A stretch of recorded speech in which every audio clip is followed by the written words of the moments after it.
Yeah, another one by most. This year we also got significant support from National Science Foundation of China.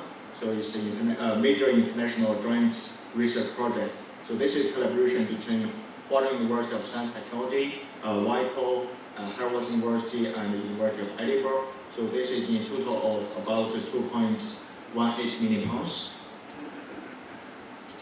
Right, so the next step, following on, beyond the UC40 project, we have established the so-called UK-China Joint R&D Center for Future Wireless Networks. The reason behind it is that you probably know that digital economy is one of the priority areas identified by EPSSA, and ICT is one of the key enablers for digital economy underpinning many industries. The wireless communications is probably perhaps the critical element in future global ICT strategy. So this means that wireless communication is a very important area. And the first project is about energy. So certainly pursue low carbon economy, future wireless communication techniques will also play a significant role and contribute very much to the current trend for low carbon economy and deserve intensive research. So in this regard, it's extremely important to ensure that the profile and the global influence of both countries can be sustained in this important area of wireless communications. Okay? So by establishing this UK-China Joint R&D Center, we can guarantee that we have sustainable long-term collaboration between both countries in future wireless technologies beyond the UC40 project period. Okay? So during the project period, we have formed a lot of consortium members, okay, involving all the key partners from both countries in wireless communications, and we hope that this collaboration will still continue even beyond the project period. Importantly, both countries have very complementary strengths in this area as well. So from the UK side, okay, it has a long history and excellent reputation for very high quality research. I think some distinguished guests like Alicia, Professor Xin, Professor Zhang have all mentioned this point. Okay? So British academia has a long tradition of conducting fundamental research, okay, delivering very high quality research outputs. Okay? For some cutting-edge technologies, so you can also see significant contributions from British academia. For example, green radio. Okay, so this word was actually coined in the UK by the so-called Mobile VCE project involving a large number of industry members and some key UK universities. And then now green communication is very popular and is one of the key technologies for beyond 4G or 5G techniques in future, because we have to reduce the energy consumption in all the industrial sectors. From the UK side, there are also some effective schemes for knowledge transfer commercialization. There are some very successful spin-off companies like, PicTake. Okay, there's also very developed and mature consumer market for wireless communications in the UK side as well.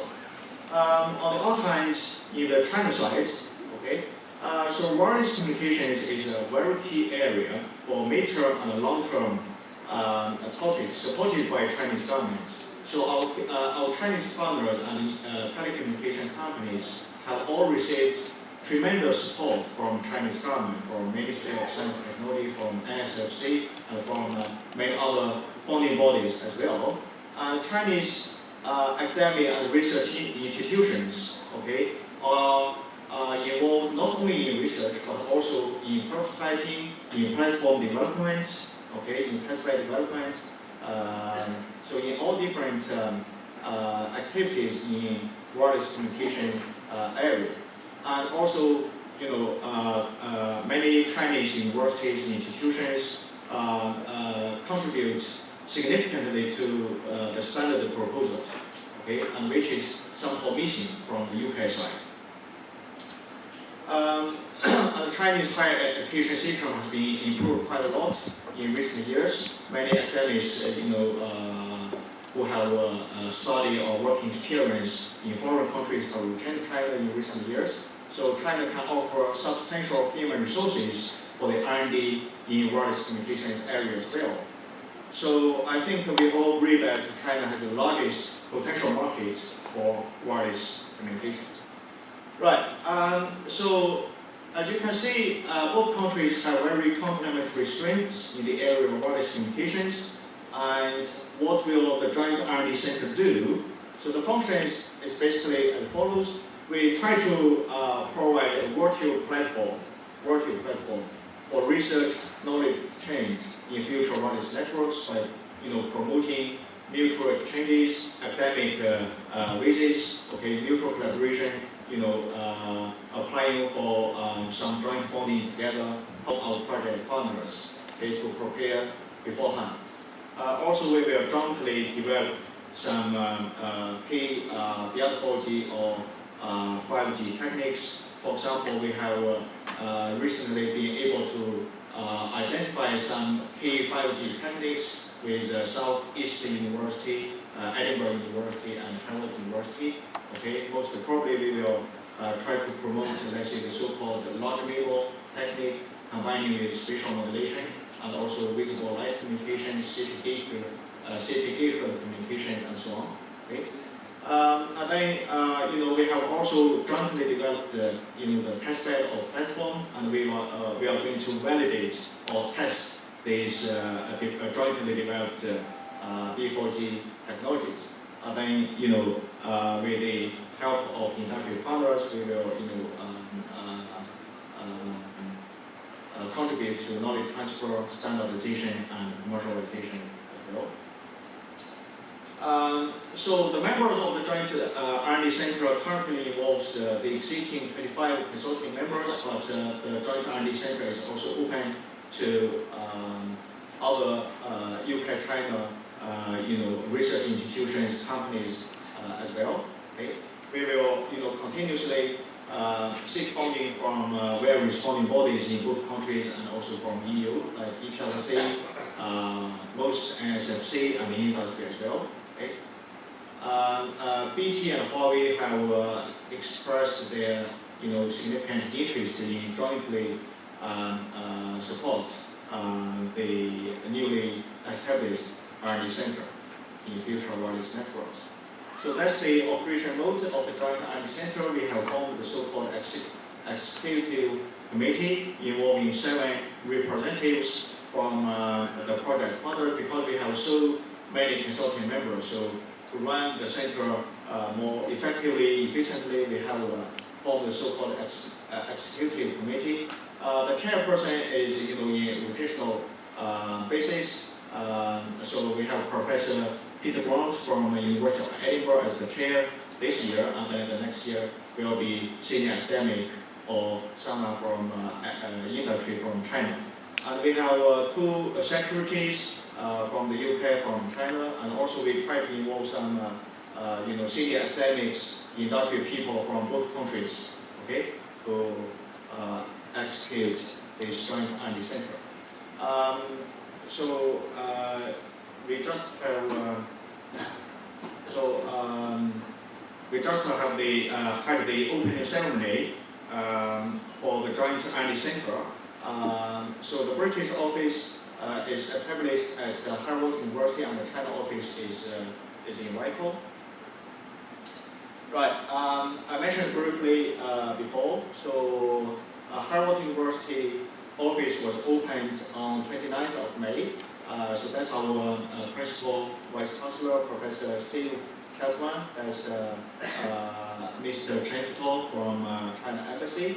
And there were also some senior academics from various project partners. That's the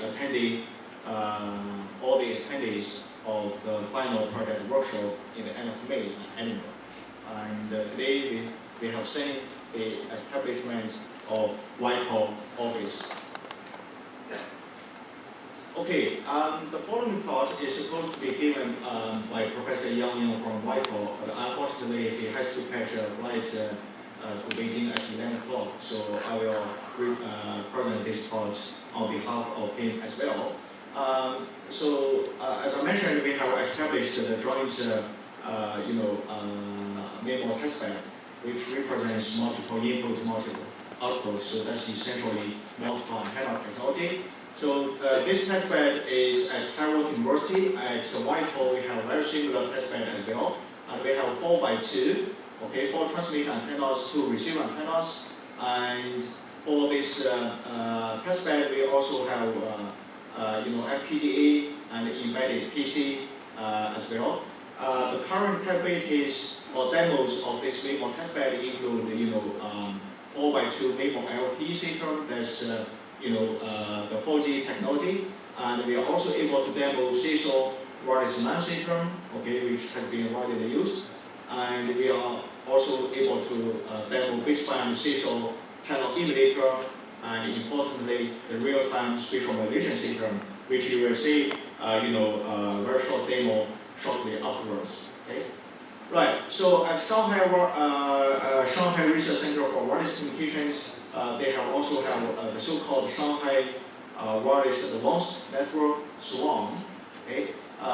Which is essentially a testbed for IoT advanced technologies supported by key projects, national key project of China. As you can see, so they have a software simulation, integrated testing platform, and then validation and demos. Just give you a brief idea, I just show a few slides about indoor testing platform. So assume that a university or company, they have some system and a test, like 4G system, okay?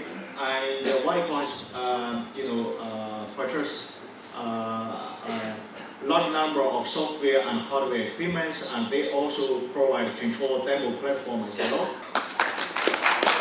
Suppose we have maybe about 3 minutes demo for the new technology.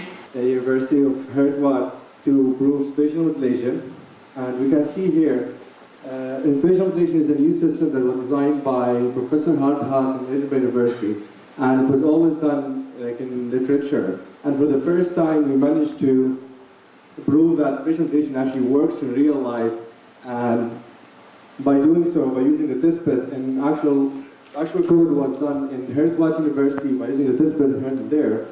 And what we did is, we managed to send 8 pictures simultaneously by using 8 different frames. Each frame continues of 1 picture. And the other side here in the receiver takes every frame of them, detect each frame, get from them the data, and decode the picture to see it here. As we can see here, we managed to first time to actually prove that spatial modulation works, and works in a very fast approach. And to show that it's actually real time, if we stop